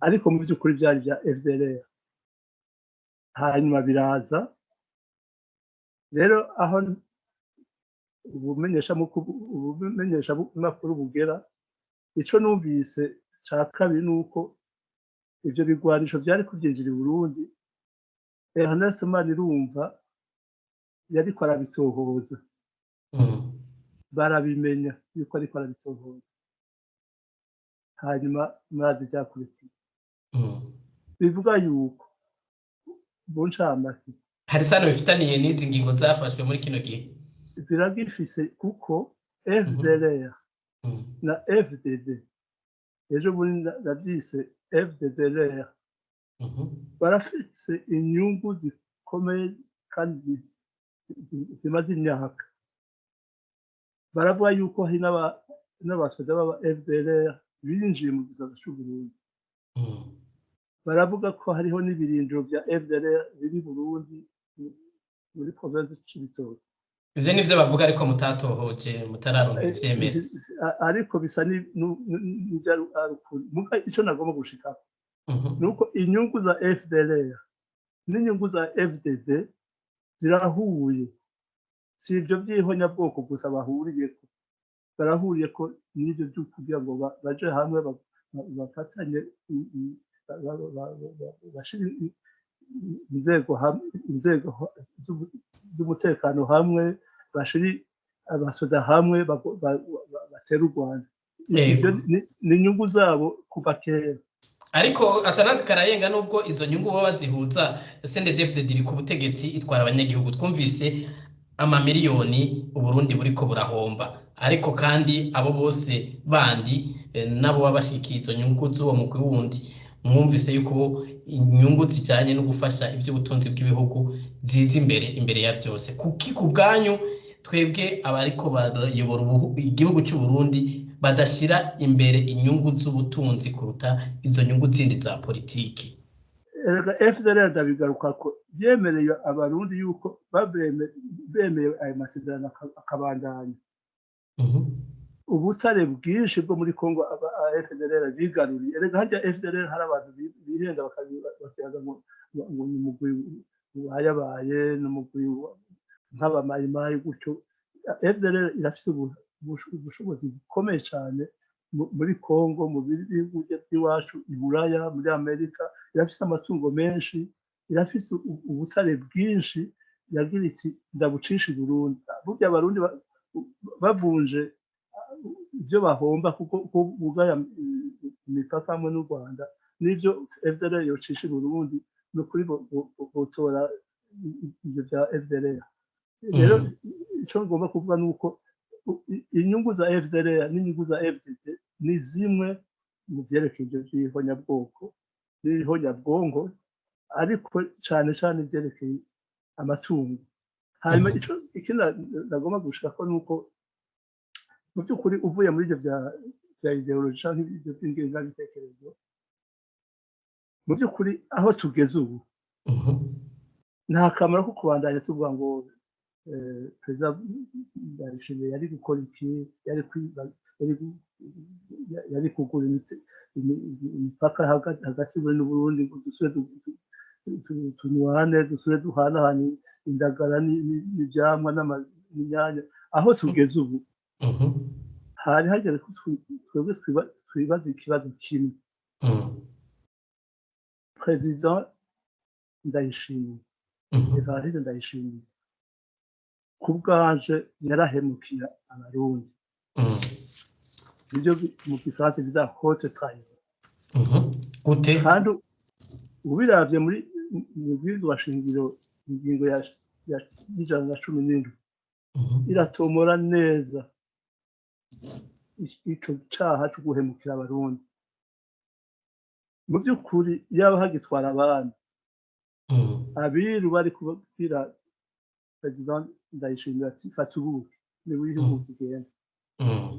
Ubu rero ibyo buki twabishira imbere nabyo abantu bakeneye kandi muri yaravuye. Ariko urubanza rwa haute trahison nibwo dukeneye gushira imbere kugira asambe avuge igituma yugaye imipaka, yateye ingwano muri Sud Kivu, yateye ingwano muri Nord Kivu, ariko atera ingwano mu Rwanda, ariko yinjiza imipanga. Ibi byose byerekana yuko yarahemukiye Burundi. Ubu rero hakeneye isekeza ryo kugira ati natanga imihoho canke araba ubundi buryo mugabo ntabandanye guswarira Burundi kuko yarahemukiye abarundi. Uko mwebwe niko mubona inyishu yogenda. Ego Andre ni kwigize namwe mwakurikiranye abandi bagenzanyu n'umwanya uri kuriterera ku bwanyu muravye uruhombo, muravye mwarakoze mu bisata bitandukanye vya ONU aho mwagiye muba umuhanuzi mu by'ubutunzi n'ibindi, hanyuma kandi murazi na kahise ka bino bihugu turiko turavuga u Rwanda, u Burundi, cyo kimwe n'ibindi bihugu bifise ingabo mu gihugu cya Kongo vyavuzwe. Ku bwanyu mwumvise imvugo ya Suhuru atwara Tanzania, mukumva ivyo Ramaphosa atwara Afrika y'Epfo yavugiye i Kigali, mukaraho ukunda abandi abakuru b'ibihugu bariko baritwara nuko twebwe abategetsi bacu bariko bavyitwaramwo, hari ico mubona bokora kugira ngo tuve aho turi dutere imbere nubwo hari ibibazo vyabaye ntitubandanye dusubira inyuma nk'ibirenge, ubutunzi bw'igihugu ntibandanye buyangara, umunyagihugu ntabandanye amererwa nabi? Ego murakoze cyane kumbaza ico kibazo, ariko imbere yo kwishura nashaka gushigikira ivyimviro bagenzanje bashikirije birateye ubwoba, birateye amakenga cyane cyane kuri kazoza k'igihugu cacu c'u Burundi. Muti kuki umuntu ariko aravyihweza aribaza ati mbega abatwara Burundi ubu baritwararitse inyungu z'igihugu, baritwararitsa inyungu z'abanyagihugu canke bitwararitse inyungu z'akagwi gatoyi k'abari ku butegetsi canke bitwararitse kushira mu ngiro umugambi uwo cane cane umugambi umushingantahe Karayenga yatubwiye. Ivyo rero birateye amakenga cane, ariko n'abaciriyemo Andre niko igize. Nabonye ko kuva mu mwitondoro wanyu umuntu aravye amakuru biraboneka ko kuva mu 1991 mwari mu Rwanda, hanyuma mwarakoreye n'igihugu umwanya utari muto. Ayo makuru bagiye baravuga ajanye n'iyo migambi ifatiye ku vy'amoko n'inzigo y'akazikira, hari ayo mwari mufise? Kumbure ntayo noba mfise, ariko hari byinshi nzi, hari byinshi nabonye, kuko 1991 murazi ko ariho intambara ya FPR yari igitangura. Narabonye ingene iyi migwi yitwa ko ishigikiye MRND ariho muhari wa Habyarimana yarimwo, n'imihari yindi n'ugwaruka rw'intera hamwe gwakora. Nibaza ko ntaho bitaniye n'ingene ubu bimeze mu Burundi, ntaho bitaniye. Imigambi yari ihari ntiyayitaniye n'imigambi iri kikogwa ubu mu Burundi. Ariko nagira ngaruke ku kantu gatoyi nabonye. Nibaza ko muri iyi myaka 10-15 iheze, igihugu c'u Rwanda carerekanye ko gishaka kubana neza n'u Burundi nk'abavandimwe nyene. Nashaka kubaha nk'akarorero. Murazi ko u Rwanda rwigeze aho Burundi bwari bufise ingorane z'ubutunzi, buri muri East African Community, u Rwanda rwararishe amafaranga u Burundi buheranye muri iryo shirahamwe, kandi gushigikira ati reka dushigikire igihugu c'ikibanyi, ejo bishobora natwe kudushikira tukabura amafaranga nabo bazodufasha. Ikindi murazi ko aho isoko y'Ibujumbura yasha, sinzi ko batashaka ko izima canke ko ari imigambi, ariko barabuze amazi yo kuzimya. Uwajimije ni indege yavuye mu Rwanda iraza irazimya isoko iri kirasha, barayizimya. Ivyo vyerekana gufasha igihugu. Ikindi nashaka kubabwira nuko mu mwaka wa 2013 na 14 nakora muri New York. Narabonye cyane ukugene u Rwanda nabwo rwari muri ya nama jejwe umutekano ariyo Conseil de Sécurité. Narabonye ingene u Rwanda rushigikira cyane u Burundi, ibintu byose bishikirijwe bariko bagwanya u Burundi, u Rwanda rwari ruhande rwashigikira u Burundi kugira ibihano bariko bategura byo gushira ku Burundi ntibibe. Kandi byarashobotse, kuko je nahora ngenda kumviriza amanama nk'ayo manama, narumviriza hanyuma nkabona ingene u Rwanda rushigikiye cyane u Burundi. Ivyo byose bikerekana ko u Rwanda rwamye rushaka ko rugira imibano myiza n'u Burundi.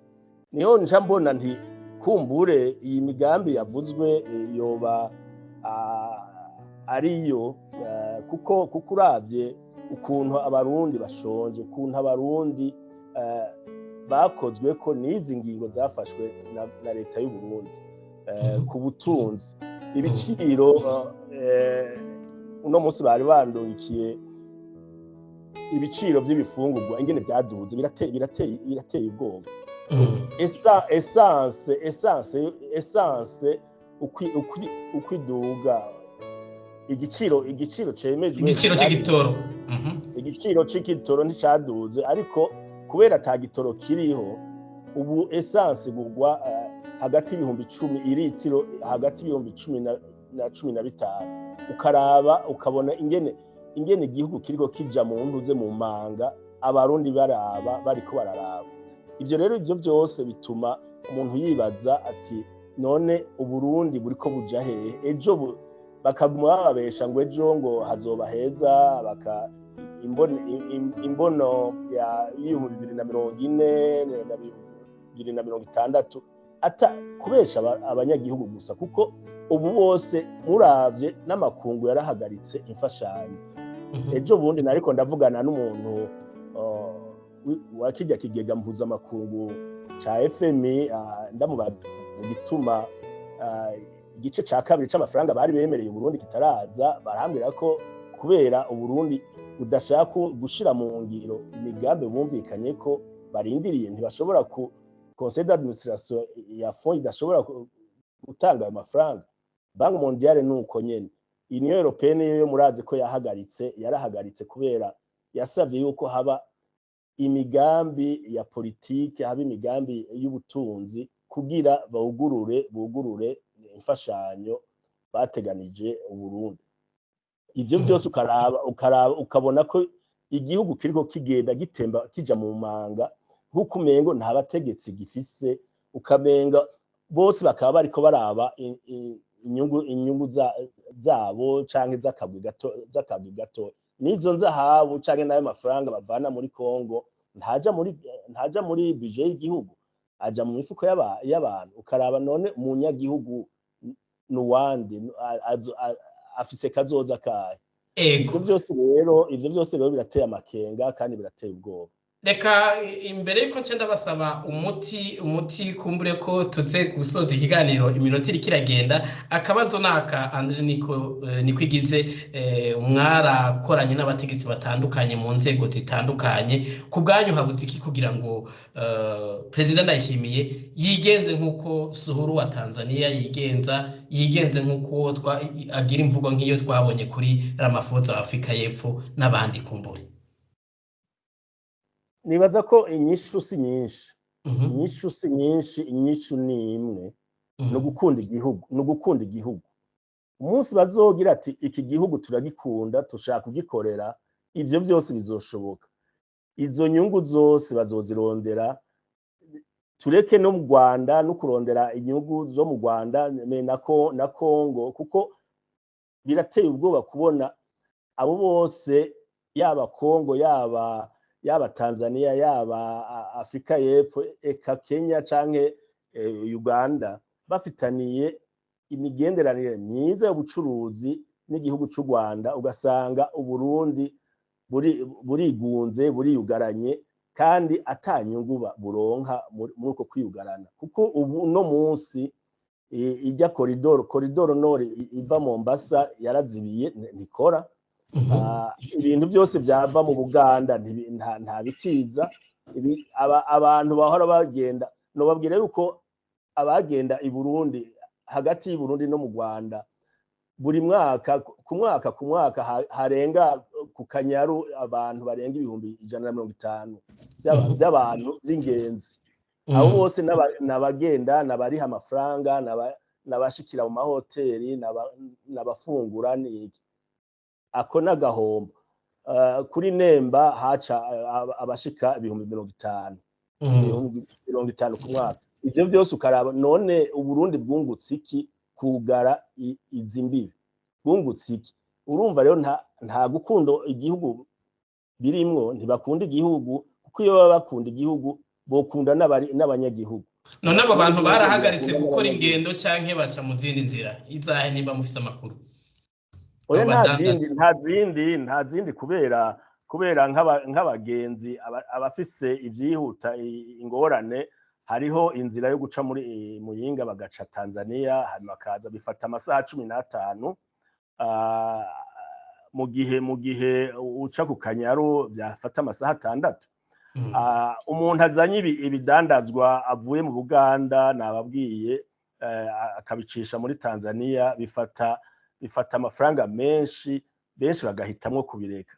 Nababwiye n'abakongomani bahora baza kurangura i Burundi baciye kuri frontiere ya Ruhwa ubu barahagaritse kubera izindi nzira ntizihita. Ubu rero Burundi nakazinga kigenga konyene, abantu bishwe n'inzara, abantu batakigira uwo basaba n'iyo baja, biragoye. Hanyuma rero ushizemo n'ivyo byose biriko tumaze iminsi twumva vy'imipanga vy'ibiki vy'imigambi iriko irategurwa, birateye agahinda, birateye ubwoba. Ego reka mpera kuri mwebwe umwanya uri kuriterera Andre Nikwigize, mu munota umwe inyishu mubona. Karayenga yavuze ko ano makuru turiko turumva muri kino kiganiro ari amakuru y'amakuba, kugira ngo tuve mu makuba tugire icizere. Hari inyishu mutera kandi kama abategetsi bariko baratwumva kugira ngo abanyagihugu baturure umukanda mu munota umwe.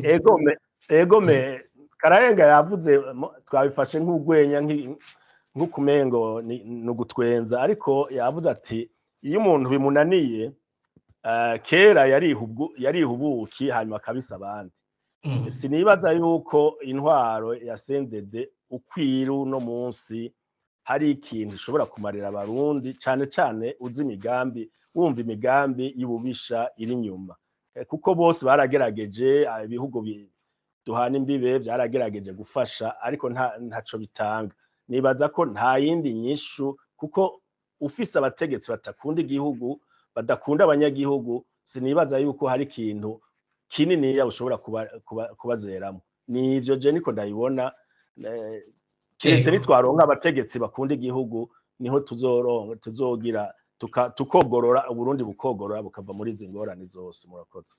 Ego Atanazi Karayenga, kugira tuve mu makuba hanyuma tugire icizere. Andre Nikwigize ati je ntacyo nizeye ubutegetsi budahindutse. Mwebwe namwe inyishu ya bino bibazo mu munota umwe. Atanazi Karayenga. Je nari nabivuze, ikintu ca mbere twari gukoresha mugabe ababe ntibakiriho yari kwihubuka mugabe twigarukako. Ikindi ca kabiri coshoboka nuko kandi gitegerezwa gushika, nuko we nyene yumva ko mu nyungu ziwe n'inyungu z'Uburundi yosaga imihoho. Mvuga Evariste Ndayishimiye. Nta wundi musuriho kuko yarahemukiye abarundi, kandi azocibwa urubanza. Ikindi ca gatatu gikurikira nuko atanze imihoho ku neza yiwe no ku neza y'Uburundi, akiyonjorora neza, hokurikira amatora abarundi bonyene bakaba baruca. Kuko urabona ibyo byose tuvuga, ibyo byose birashoboka, mugabo udafise leta nziza ikunda abarundi, kuko umushinga ntayabivuze, nta na kimwe ushobora gushira mu ngiro. Hanyuma yanse gutanga imihoho, yanse amatora, ico ntinya nuko hazoca hagaruka za nguvu, ya mihora twariko turavuga yugaye, izohava yugururwa n'inguvu. Ivyo navyo birateye agahinda, birateye ubwoba. Vyoba vyiza rero Uburundi turetse kuva mu mutego wo gusubira kurwana, gusesa amaraso, umushinga ntahe Evariste Ndayishimiye agatanga imihoho, akigira neza, agashikiriza abandi, hakaba amatora, barwasa bakitoza, barohere bakitoza, abandi barundi n'abarundi kazabishaka bakitoza. Mugabo nta cizere na kimwe c'uko Uburundi buzokogoroka Evariste Ndayishimiye atavuye ku butegetsi vuba bwango, kuko yarahemukiye Uburundi, yarahemukiye abarundi. Ego Pacifique Nahazwe, namwebwe mugerageze mukoreshe umwanya muto, kuko umwanya wageneye kino kiganiro usa n'uwaturangiranye. Namwe inyishu mubona ntarinze kugaruka ku vy'abandi bavuze nizihe, mugerageze muvunagure. Si ikintu cigera kiba coroshe guhanura abategetsi b'u Burundi bo muri kino gihe. Umuntu iyo ariko arahanura usanga uza gukoresha ubwenge busanzwe, uko ubundi ibihugu bitunganywa, ivyari bikwiye kuba vyiza, usanga tumaze imyaka tubivuga. Kuko uku biriko biraba ku rwego mpuzamakungu, wabihera no ku rwego rw'igihugu. Nk'uko ubona vyananiranye ko ahuza abarundi, vyananiranye ko Perezida Ndayishimiye yogira ati barundi muri hanze, barundi nimuze tuje hamwe twubake igihugu co kimwe, dufatane. ariko hagumaho ikintu bariya nibahereyo ese boherayo ahubwo ntibaze bagaruke. Rero uko kuntu biyumvira gutyo ugasanga umutegetsi arashobora kwiyumvira gutyo, nivyo bikwega ko no muri ivyo bindi vyose hatera haza ingingo zidasiguritse. Ikimwe gusa je mbwira ingene umukuru w'igihugu afise ubwenge butonze neza, yofata akaja gusomborotsa igihugu kibaye, akavuga ko ashaka ko ubutegetsi bwaho buhinduka, ahejeje kurungika inusu y'abasirikare bose afise hanze, ukabona yarungitse ibigwanisho vy'igihugu bikomeye uvuganye n'abasirikare bakubwira bati vyagiye muri Somalia, biri muri Central Africa, kuko kugira abemerere kujayo bateza kwerekana ko hari ubwoko bw'ibigwanisho bimwe bimwe bafise biri hanze, abasirikare bakabikubwira gutyo, nta bigwanisho biherutse kugugwa. None ni gute umuntu yumvira gutanguza intambara akavuga ibintu vyotuma bacamutera atana kimwe ubona yakoze kijanye no gukomeza igisirikare? Naho ucuburuti uyu mukuru w'igihugu umutwe wiwe upanze gute? N'ibindi vyose rero bitunanirira ngaho. Ubundi impanuro umuntu yavuga yagira ati hagati y'ibihugu izo njyane zihezwa no kuvugana, nibicarane n'ingoga, nibavugane, nibarabi neza y'igihugu, hanyuma haboneka umuti vyihuse ku neza y'ibihugu byose. Umuntu yovuga ivyo mugabo n'ibindi byose twarabihanuye vyaranse, ivyo byo bizoca bikunda kubera iki? Kandi n'ibindi byose vyarahase, naho n'ukuri numva haguma hagoye. Je nsigaye ngira nti muri CNDD-FDD nimba hari abagabo basigaranye, uwo mugambwe ukwiye guhagurukamwe abandi bantu b'abagabo, aya majambo tuvugira hanze akavugirwa indani muri ubwo butegetsi nyene, hakaba abantu bubahuka.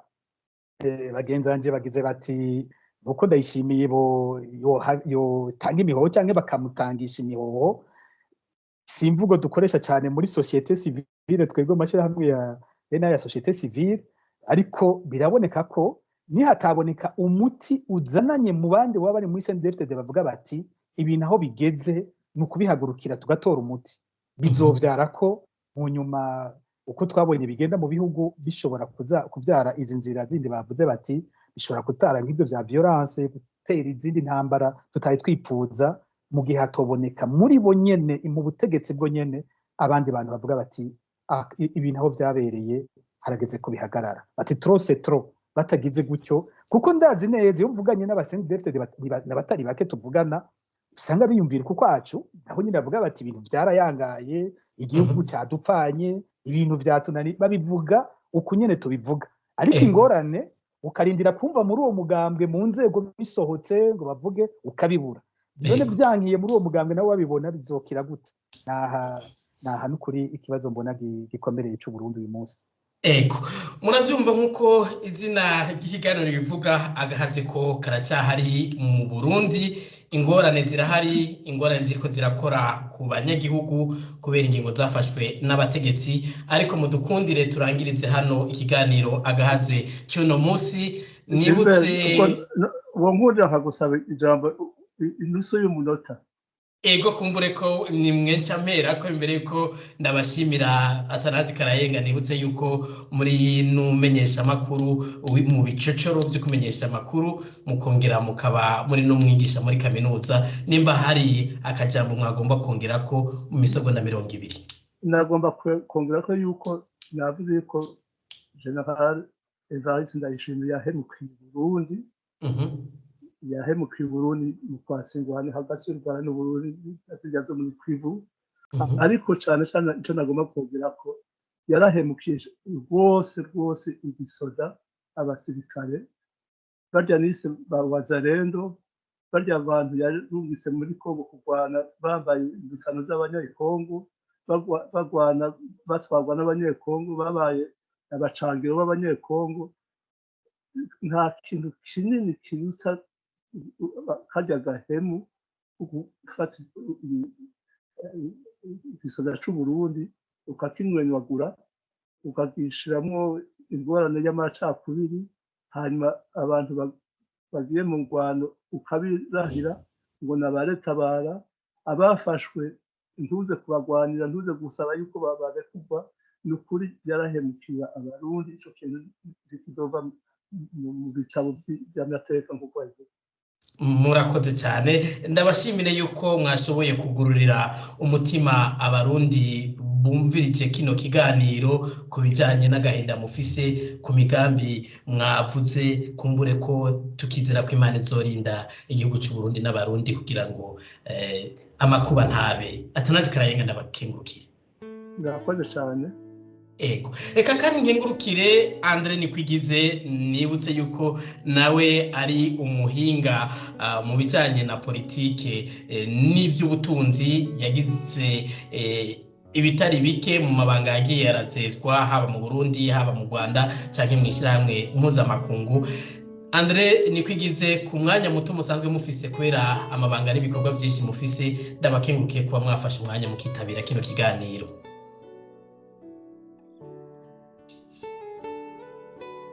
Ngira kumbure ntari karanyumva ntakiri ku murongo. Ego muranyumva? Oya ndabumva, ni mikro nari najimije.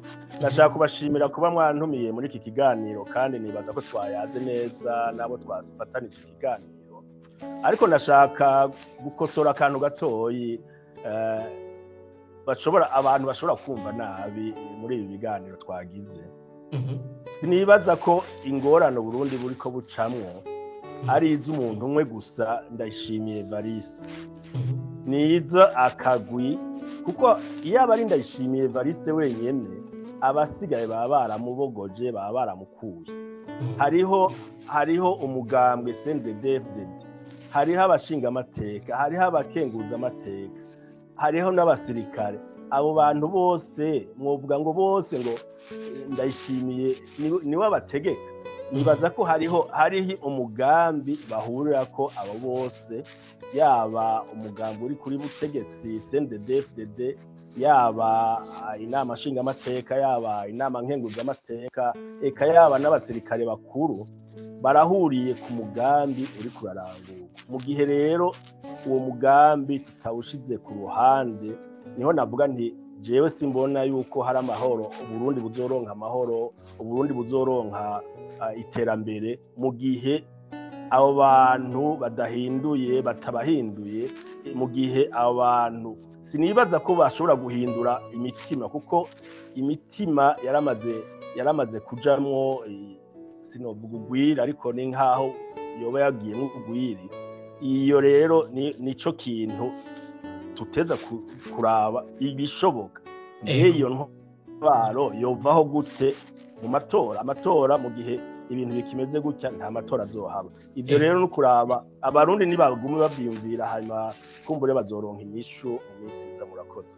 Reka ndabakengurukire ku mwanya mwafashe muri kino kiganiro, ku makuru n'ibiharuro mwatanze ku bijanye n'uruhombo igihugu cy'u Burundi kiriho kiragira, n'ukuntu abandi bariko barahatorera koyoko. Nizere twasubira kubakenera ko muzokwitabira ikiganiro. Andre Nikwigize. Ego ndashimye gose, nejo bundi munkeneye murampamagara ndobitaba. Murakoze. Nkengurukire kandi Pacifique Nahazwe, namwe nibutse yuko murongo y'ishyirahamwe Focode muri mu bakurikiranwa cyane ku mbuga ngurukana bumenyi. Mwakoze cyane ku makuru mwatanze muri kino kiganiro no ku mwanya mwafashe ukuza kwishura ibibazo. Ego cyane, nanjye ndashimye, nurangiza mbwira abategetsi b'u Burundi ko urwanko rutubaka ibihugu. Hariho abashyize umutahe ukomeye cyane mu rwanko, aho nyene mu Rwanda byabaviriyemo gusambura ibyo bari bafise, ubu byose byaragiye. N'ababi wacu nibabandanya bashyira umutahe munini mu rwanko, ntaho tuzogera. N'ubukunzi bw'inda ico kumbure abatwumviriza muri CNDD-FDD bogira bati bano bantu bavuga banko ubutegetsi bwacu nibapfumwe bagenda bazi ikibazo kimwe gusa bo. None ko muri iyo Kongo mukamukura y'ubutare mukurayo mu bujyana hehe? Amafaranga mukura muri ubwo butare acaja hehe? Nigeze kubaza umuntu umwe nti mbega none ko numva ubwo Rwanda rwari ko rubafasha kuronka imfashanyo y'ubumwe bwa Buraya, bakaca bashima gutora nk'amafaranga Tshisekedi agiye kubaha abatwaye abasirikare b'Abarundi akabagira abacangero biwe, inyungu iri hehe? Umuntu yasiguriye ati amafaranga y'ubumwe bwa Buraya yoje gufasha igihugu, yokurikiranywa agakora imigambi y'igihugu, ariko amafaranga bazohabwa na Tshisekedi bazoyashyira mu mufuko, nta numwe azoyaraba. Bobo bashimayo ajya mu mufuko wabo kurusha yoza gufasha igihugu. Rero abasendede nibabaze basi ico kibazo, mbega burya butare mukura muri Kongo amafaranga yabwo mwaciye muyashirahe? Nico numva norangirizako. murakoze ngira icyo kibazo kizokwishurwa mu bindi biganiro cyangwa n'abandi batumire nibatwemerera. Twibutse abadukurikira yuko buri gihe mu biganiro mwene ibi tuba twarondeye abo mugambwe CNDD-FDD no muri leta, ariko gushika uno munsi ntibaratwemerera. Nkengurukire mwebwe mwese mwafashe umwanya wo gukurikira kino kiganiro, ndabakengurukiye. Gilbert Niyonkuru nari kumwe namwe kuri mikoro, nkaba ndagije nifuza yuko amahoro n'umunezero bitangwa n'uhoraho vyobana namwe naho mu kiganiro kizokurikira.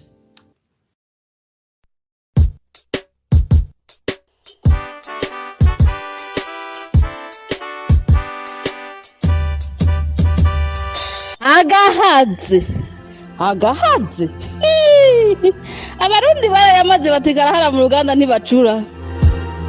Kuva Burundi bwikukira intwaro zagiye zirakurakuranwa, ariko indyane muri politike, ibibazo by'ubutunzi n'iterambere, intwaro ibereye, ubutungane n'umutekano bisa n'ivyabaye akayobera abahinga.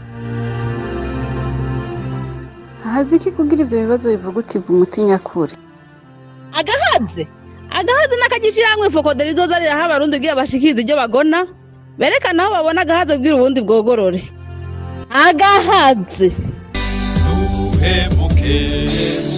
Nuhemukire sokuruza bati cyumugi we muri foko